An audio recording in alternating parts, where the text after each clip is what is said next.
آیا فکر میکنی ماینکرافت فقط یه بازی ساده است یا همه چیز فقط چند تا بلاکه و یه سری ماب عجیب؟ همیشه ویدیو را ببند، چون چیزی که قراره ببینی هرگز ساخته یه بازی معمولی نیست. این یه داستان معمولی نیست، این یه اتفاق تاریک از دل اینترنته، یه هشدار برای خیلیا. ما از دنیایی حرف میزنیم که قرار نبود کسی واردش بشه، یه دنیای تک نفره که قرار نبود تک نفره باشه، جایی که سایه ها مثل نفس کشیدن روی زمین حرکت میکنن، جایی که اسم ها بدون اینکه کسی آنلاین باشه روی خاک ظاهر میشن و موجودی با هودی سیاه و صورت سفید درست پشت سرت میایسته بدون اینکه حتی صدایی ایجاد کنه. فکر میکنی تنها بازی میکنی؟ نه، چون وقتی بازی میکنی معلوم نیست چند نفر دارن نگات میکنن. همین چیز از یه فایل شروع شد، یه فایل که هیچ کس نمیدونه کی ساخته یا چرا اصلا ساخته. اسمش 274 فاینال MP4 بود. هر کی بازش کرد آخرین باری بود که آنلاین دیده شد، اصلا انگار وجود نداشته. وقتی ویدیو باز میشه پلیر 274 رو میبینیم وسط یه جنگل خالی تر از حد معمول. اون زیر لب گفت روز 8 دلار هنوز پایگاه پیدا نکردم. صبر کن، توی دنیای تک نفره داشت با کی حرف میزد؟ دوربین دستش میلرزید. نه، این یه لرزش عادی نبود، انگار لرزش از سمت خود بازی بود. بین درخت سایه‌ای رد میشدن، ولی هرچی دوربین رو میچرخوند چیزی دیده نمیشد. اما اگه سرعت ویدیو رو کمتر کنیم میبینیم که یکی مخفیانه داره اون نگاه میکنه، که انگار خودش هم متوجه یه چیزایی شده. یکم که ویدیو جلوتر میره رفتارش عوض میشه، انگار که میدونه یکی داره تعقیبش میکنه. اطرافش رو نگاه میکنه اما هیچ چیزی نمیبینه تا اینکه مینویسه تو اونجایی؟ حالا سوال اصلی اینه دقیقاً چجوری کسی تونسته بیاد توی دنیای یه نفره؟ یکم که جلوتر میرسه به یه جای خیلی عجیب، زمین شطرنجی، درختایی بدون برگ به صورت منظم که اصلاً بهش نمیخوره بازی اونو ساخته باشه. پس به خاطر همین تصمیم میگیره واردش بشه تا شاید بتونه چیزی پیدا کنه. اما هر چقدر جلوتر میره فقط درخت و زمین شطرنجی بیشتر میشن. اما یه لحظه صبر کنید، وقتی داره به دور اطرافش نگاه میکنه به طور واضحی که میبینیم که داره به اون نگاه میکنه، اما اصلا بهش نمیخوره یه ماب باشه، انگار کسی اونو زیر نظرش داره. یکم که جلوتر میره مینویسه این یه شوخیه، انگار هنوز خودش نفهمیده یه اتفاقاتی داره میفته. یکم که جلوتر میره متوجه میشه یک کتاب اسم F3 به اینوینتوریش اضافه شده، اما اون کتاب قبلا اونجا نبود. وقتی سعی کرد تا اونو بخونه صفحه گلیچ خورد. وقتی دوباره به حالت عادی برگشت اینوینتوریش خالی شده بود، حتی جوناش هم کم شده بودن و از همه عجیبتر مختصات روی 274 قفل شده بود. اون با صدای خفه گفت اوکی فهمیدم، بس کن. اما فکر نکنم اون به همین راحتی دست از سرش برداره.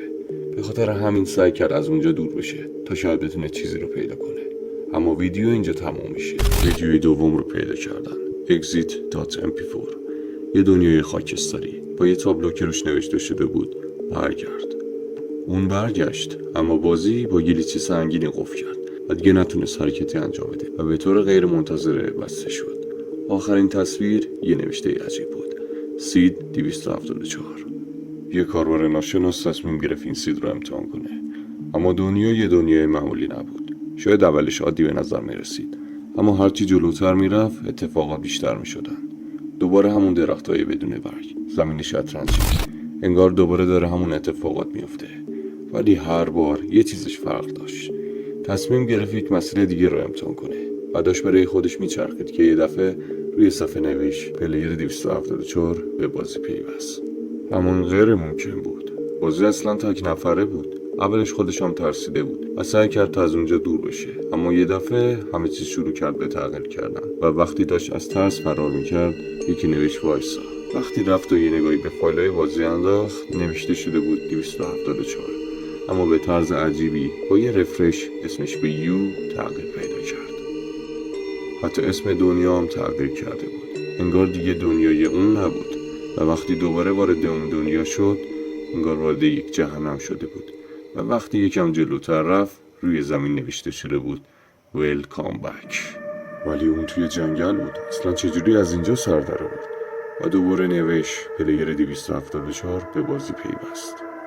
همونجور که ترسیده بود و داشت اطرافش رو نگاه میکرد نوشت دلت برام تنگ نشده بود؟ اونم که نمیدونست چجوری یکی اومده تو سرور تک نفره نوشت این کیه و سعی کرد تا فرار کنه که یه دفعه بازی گلیچ خورد و وقتی به حالت عادی برگشت همون موجود سیاه به صورت سفید. پشت سرش وایساده بود، دقیقاً همونی که پلیر 274 ده. وقتی خواست تا بهش نزدیکتر بشه و به اون ضربه بزنه گیر کرد، ترسید و عقب رفت. نوشت منو پیدا کردی؟ بعد اون پلیر ازش پرسید چی میخوای و اون گفت بازی کردن. دوباره صفحه گلیچ خورد، اما وقتی به حالت عادی برگشت توی اتاق که فقط یه چیز رو برش بود که وقتی بازش کرد با یک کتاب مواجه شده بود. نوشته شده بود قانون 1 نگاه نکن، قانون 2 اسمشو نبر، قانون 3 بازی رو متوقف نکن. وقتی آخرین خط رو خوند صدای نفس کشیدن اومد. سرش رو بالا گرفت. اون دقیقاً بالای سرش بود. صفحه گلیچ خورده سیاه شد. اسم دنیا تغییر کرد به واچی. یک فایل جدید توی سیستمش ظاهر شد. heartbeat.log. داخلش لوکیشن 274 تکرار شده بود. دوباره صدا رو میشنوم. نه بازی، نه دنیا، چیز دیگری زیر بلوک مرا تماشا میکند. منتظر است. سعی کردم از سیستم خارج شوم، اما بازی اجازه نمیدهد. ضربان قلب بلندتر میشود. نمیتونم دست از بازی کردم بردارم. اگه این کارو بکنم نزدیکتر میشه. متاسفم. هر کسی که این رو پیدا کرد اشتباه قبلی رو تکرار نکند. بازی کن، بازی کن و بازی کن. چیزی که مدام توی اون فایل تکرار شده بود و اصلا معلوم نیست به سر پلیر 274 یا این بازیکن چه بلایی اومده که الان میخوام بریم سراغ پرونده بعدی. نوب اسلیر. بذار یه چیز رو روشن کنم. گاهی وقتا بازی فقط یه بازی نیست. نوب اسلیر یه گیمر معمولی بود. یه بچه ساده که عاشق ساختن خونه بود. اولین پستش خیلی عادی بود. هی من میخوام شروع کنم به پست گذاشتن در مورد دنیای ماینکرافت خودم که مدتیه توش بازی میکنم. قراره خیلی خوش بگذاره. الان میخوام ساخت خونه رو شروع کنم. فکر کنم اینجا فعلا جای خیلی خوبیه. تازه ساختش تموم شد. نه برای لاف زدن، اما خیلی خوب است. اما کم کم پستاش عجیب تر شدن. نوشت خونه رو بازسازی کردم. الان امتره. امتر از چی؟ اون حتی با ما بی مبارزه نکرده بود و سرور هم که تک نفره بود. اما همه چیز از پست بعدی شروع شد. صبح شد ولی بیرون نرفت. نوشت فقط تو خونه ماین میکنم. جوناش کم شده بود بدون هیچ مبارزه‌ای. و توی پست بعدیش میبینیم که تصمیم گرفته زمین رو از توی خونه بکنه تا به چیزی که میخواد برسه و ماین کنه. اما مگه چی بیرون دیده که نمیره بیرون؟ قلبهاش بدون هیچ مبارزه با ما بیکم میشن.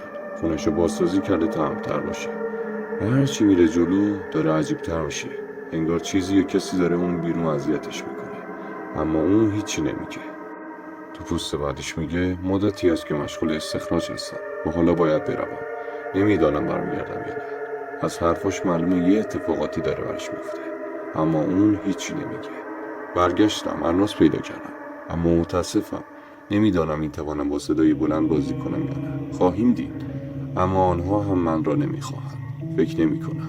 اما اونا کیان؟ اصلا معلوم نیست چه اتفاقی داره برای این پسر میفته، یا داره اینو به اجبار بازی میکنه یا نه. و پست بعدی میگه که خیلی متاسفم که دیگر نمیتوانم این کار رو انجام دهم. فقط هرگز نمیخواستم هیچ کدام یک از این اتفاقات بیفتن. منو ببخشید. کدوم اتفاق؟ اصلا چرا دیگه نمیتونه این کار رو انجام بده؟ انگار اونا مجبور به انجام این کارا میکردن. بعد از چند روز برگشت و یک عکس گذاشت. عکس از بیرون خونه بود، اما چیزی که داخل خونه بود یه موجود سفید ناشناخته بود. درست پشت شیشه وایساده بود. اما وایسا، اگه برگردیم به پست‌های قبلی میبینیم اون همه جا هست، ولی ما متوجهش نشدیم و انگار تمام این مدت داشته تهدید میشده.